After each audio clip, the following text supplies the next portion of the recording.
आज हिंसा पर बुलडोजर कार्रवाई को लेकर सुप्रीम कोर्ट में सुनवाई होनी है। बुलडोजर की कार्रवाई पर रोक लगाने के लिए दायर की गई जमीयत उलेमाए हिंद की याचिका पर सुप्रीम कोर्ट सुनवाई करेगा। इसके साथ ही कोर्ट दिल्ली के जहांगीरपुरी मामले में मस्जिद के परिसर में बुलडोजर चलाए जाने के खिलाफ भी सुनवाई करेगा। जमीयत उलेमाए हिंद ने प्रयागराज में हुए जावेद अहमद की संपत्ति पर कार्रवाई के बाद सुप्रीम कोर्ट में याचिका दायर की थी।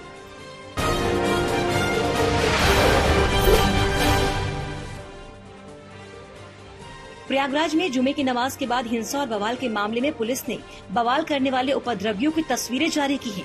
वीडियो और सीसीटीवी और नामजदगी के आधार पर 40 अन्य आरोपी चिन्हित किए गए हैं। अब तक 92 लोग गिरफ्तार कर न्यायिक अभिरक्षा में जेल भेजे गए हैं। फरार आरोपी जल्द पुलिस या न्यायालय के सामने नहीं आते हैं तो कोर्ट से वारंट आदेश लेकर कुर्की की कार्रवाई की जाएगी।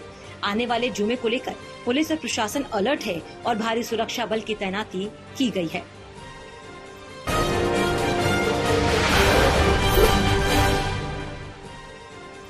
सेना में भर्ती के लिए केंद्र सरकार की अग्निपथ योजना का बिहार, राजस्थान और यूपी में विरोध शुरू हो गया। बिहार में प्रदर्शनकारियों ने बक्सर में रेलवे ट्रैक जाम किया तो मुजफ्फरपुर के माड़ीपुर में आगजनी की और सड़क जाम कर दिया। इसके अलावा आरा में भी जमकर बवाल मचाया।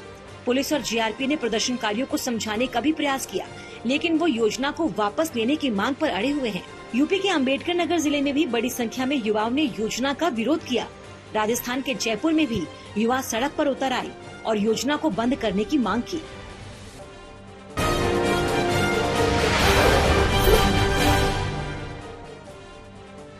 एनआईए कश्मीर घाटी के बारामूला में टेरर फंडिंग मामले में एलओसी ट्रेड से जुड़े लोगों के आवास पर छापेमारी की गई। एलओसी ट्रेड के जरिए जुटाया गया पैसा हिजबुल मुजाहिदीन, लश्कर ए तैयबा जैसे आतंकी संगठनों को एक सुव्यवस्थित नेटवर्क के माध्यम से भेजा जा रहा है। इतना ही नहीं, इस पैसे की मदद से जमात कश्मीर के युवाओं को आतंकवादी संगठनों में भर्ती करने का भी काम कर रहा है। इस छापेमारी के बारे में ज्यादा जानकारी सार्वजनिक नहीं की गई है।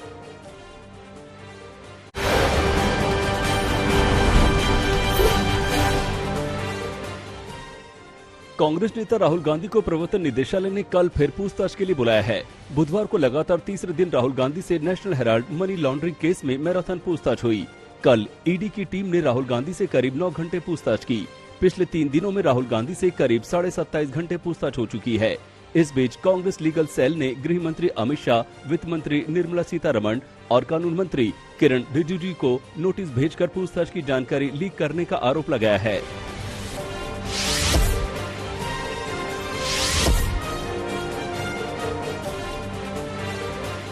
राहुल गांधी से ईडी की मैराथन पूछताछ और दिल्ली के कांग्रेस दफ्तर में पुलिस के घुसने के मुद्दे पर आज कांग्रेस देश भर में राजभवन का घेराव करेगी।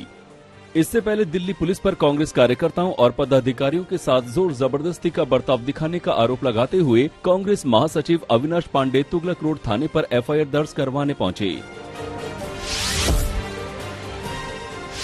आज यहाँ पर हम एक ऑफिशियल पार्टी की ओर से एक एफआईआर यहाँ दर्ज करा रहे हैं और हमारी पूरी अपेक्षा रहेगी कि जो भी लोग वहाँ पर जिम्मेदार थे, जिन्होंने इसका आदेश दिया या वहाँ के जो अधिकारी थे, उन पर उचित कार्रवाई की जाए और एफआईआर उनके खिलाफ दर्ज की जाए।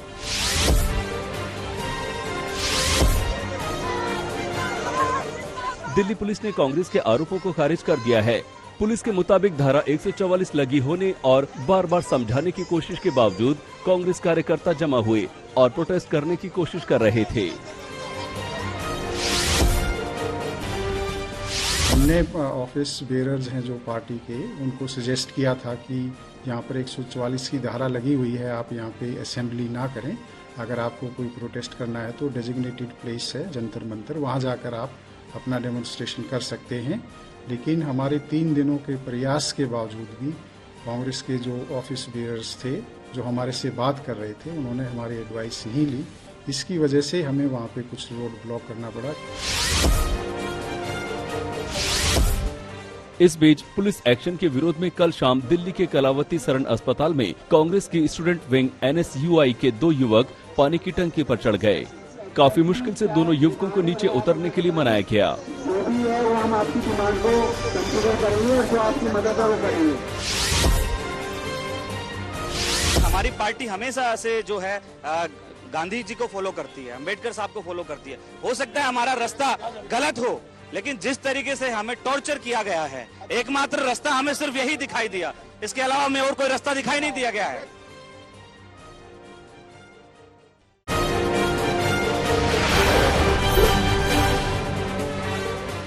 राष्ट्रपति चुनाव को लेकर पक्ष और विपक्ष दोनों कुनबे में रेस है। एक तरफ ममता बनर्जी ने जहां 16 विपक्षी दलों के साथ दिल्ली में बैठक की, वहीं इस मीटिंग के चंद घंटे बाद ही सत्ता पक्ष की ओर से रक्षा मंत्री राजनाथ सिंह ने कई नेताओं को फोन लगाया। राजनाथ सिंह ने राष्ट्रपति उम्मीदवार के लिए ममता, अखिलेश, खड़गे समेत विपक्ष के कई नेताओं से बात की। वहीं बिहार के सीएम नीतीश कुमार और नवीन पटनायक को भी फोन लगाया। सूत्रों की माने तो विपक्ष ने उम्मीदवार का नाम पूछा, जिस पर अभी कुछ फाइनल नहीं हुआ है।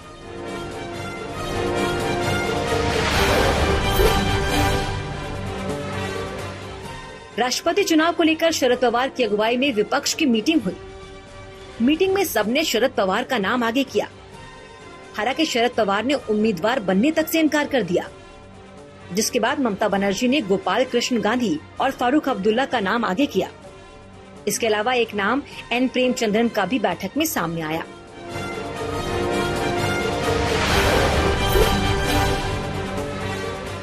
विपक्ष की ओर से महात्मा गांधी के पोते गोपाल कृष्ण गांधी का नाम भी चर्चा में है। हालांकि गोपाल कृष्ण गांधी ने मंथन के लिए थोड़ा वक्त मांगा है। लेफ्ट ने सबसे पहले गोपाल कृष्ण गांधी का नाम आगे किया था, जिस पर ममता और शरद पवार ने सहमति जताई। हालांकि अब तक विपक्ष की ओर से किसी के नाम पर मुहर नहीं लगी है, लेकिन मीटिंग के बाद विपक्ष का कहना है कि सबकी सहमति से नाम आगे किया जाएगा।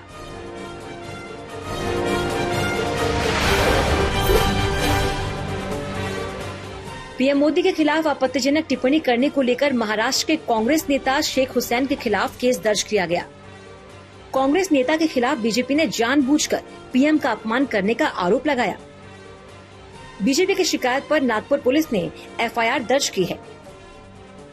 बीजेपी का कहना है कि प्रधानमंत्री के लिए अपशब्दों का इस्तेमाल करके कांग्रेस नेता हुसैन निचले स्तर तक गिर गए हैं। उन्हें 24 घंटे में गिरफ्तार नहीं किया गया तो बीजेपी आंदोलन करेगी।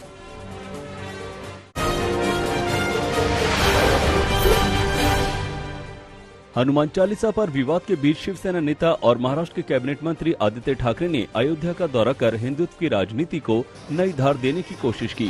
बुधवार को आदित्य ठाकरे संजय राउत पार्टी के दूसरे नेताओं के साथ अयोध्या पहुंचे।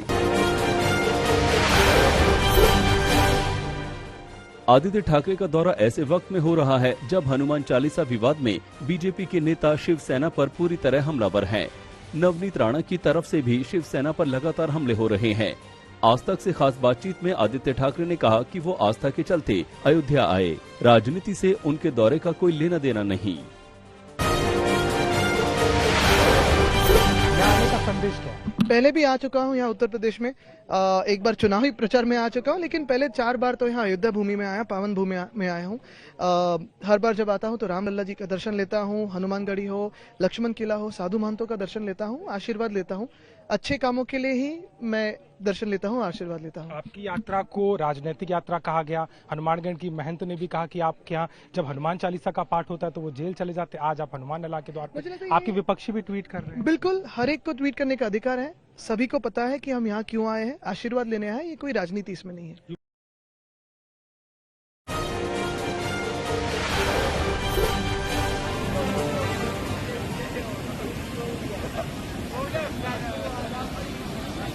असम के सिलचर में बारिश के बाद लैंडस्लाइड ने लोगों की मुश्किल बढ़ा दी है। सिलचर गुवाहाटी रोड पर भूस्खलन से आवाजाही पर काफी असर पड़ा है। बारिश का पानी सड़कों पर सैलाब बनकर बह रहा है। कई जगह सड़क पर कीचड़ का ढेर लगने से यात्रियों को काफी दिक्कत हो रही है। उत्तर पूर्वांचल के डीमा हासाओ जिले में हालात बेहद खराब हो चुके हैं। अभी भी कई जिले बाढ़ का प्रकोप झेल रहे हैं। निचले इलाकों में रहने वाले हजारों लोगों को अपना घर छोड़कर पलायन को मजबूर होना पड़ा था।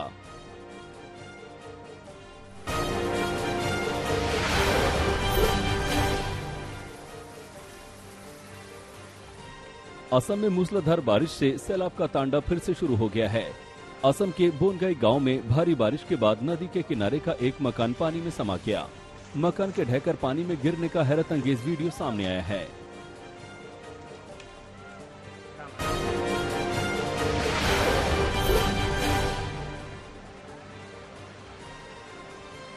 असम के तामुलपुर में भी बाढ़ का तांडव जारी है। यहाँ बस्ती में पानी भरा हुआ है, घर बार पानी में डूब चुके हैं, पूरा इलाका पानी पानी नजर आ रहा है। यहाँ करीब 7,000 लोग बाढ़ से प्रभावित हुए हैं।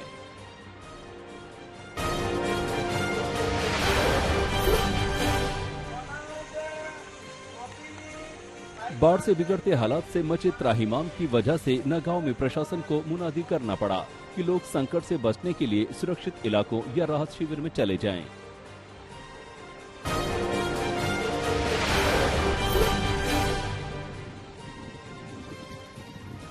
असम में बाढ़ बारिश से आई आपदा की ये दूसरी किस्त है। इस साल बाढ़, बारिश और भूस्खलन से अब तक 42 लोगों की मौत हो चुकी है। इनमें 4 लोगों की मौत मंगलवार को बोरागांव में हुई। असम डिजास्टर मैनेजर अथॉरिटी के मुताबिक गीतानगर, सोनापुर, काला पहाड़ और निजारापड़ इलाके में भूस्खलन की घटना हुई है।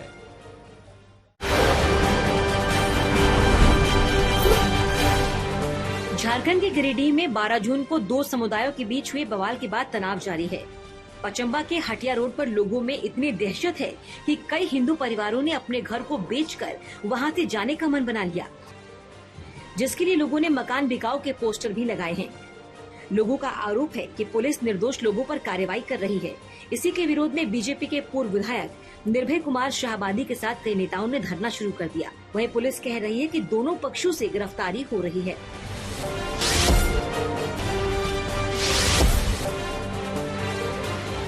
बिहार के कटिहार में समस्तीपुर से आ रही ट्रेन में एक झपटमार ने महिला पुलिस के सिपाही का मोबाइल छीन लिया। सिपाही ने चोर को पकड़ने की कोशिश की, लेकिन इसी दौरान चोर ने उन्हें भी ट्रेन से नीचे गिरा दिया।